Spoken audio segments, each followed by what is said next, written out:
10 மற்றும் 12ஆம் வகுப்பு மாணவ மாணவிகளுக்கு விருது வழங்கும் விழாவில் ஆசிரியை ஒருவர் நடிகர் விஜயை கவிதையாலும் திருக்குறளாலும் புகழ்ந்து தள்ளிய நிகழ்வு அரங்கேறியுள்ளது.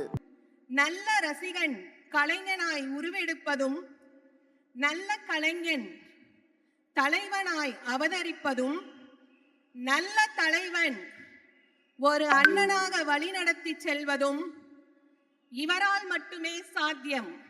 ஆம், நமது தமிழக வெற்றி கழகத்தின் தலைவர் அன்பு அண்ணா தளபதி விஜய் அவர்களால் மட்டுமே சாத்தியம்.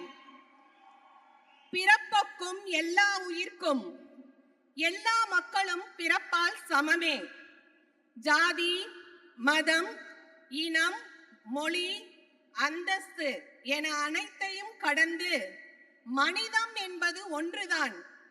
அதற்கு உதாரணமாக வாழ்ந்து கொண்டிருப்பவர் நமது அண்ணா தலைவர் தளபதி விஜய் அவர்கள்.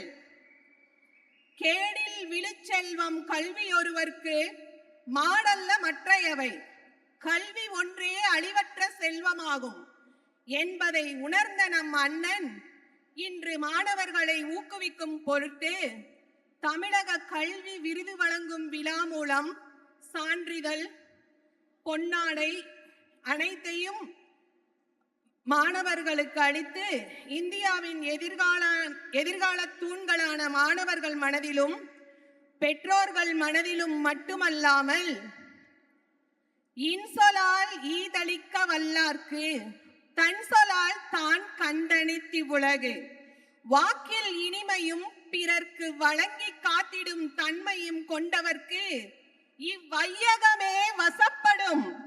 ஆம், இவ்வையகமே வசப்படும் என்பது போல இவ்வுலக மக்கள் அனைவரின் மனதிலும் உயர்ந்த இடத்தில் இருக்கிறார் நமது தலைவர் தளபதி விஜய் அண்ணா அவர்கள். அந்த உதவிய நபரின் பெருந்தன்மையை பொறுத்ததாகும். முறை செய்து காப்பாற்றும் மன்னவன் மக்களுக்கு இறை என்று வைக்கப்படும்.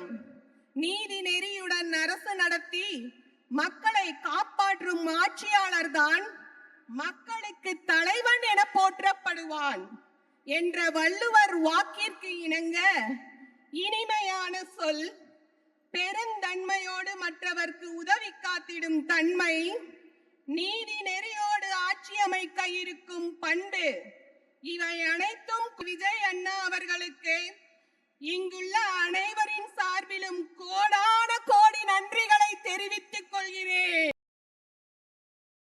செய்திகளை உள்ளது உள்ளபடி தெரிந்து கொள்ள ரெஃப்ளெக்ட் நியூஸை சப்ஸ்கிரைப் பண்ணுங்க.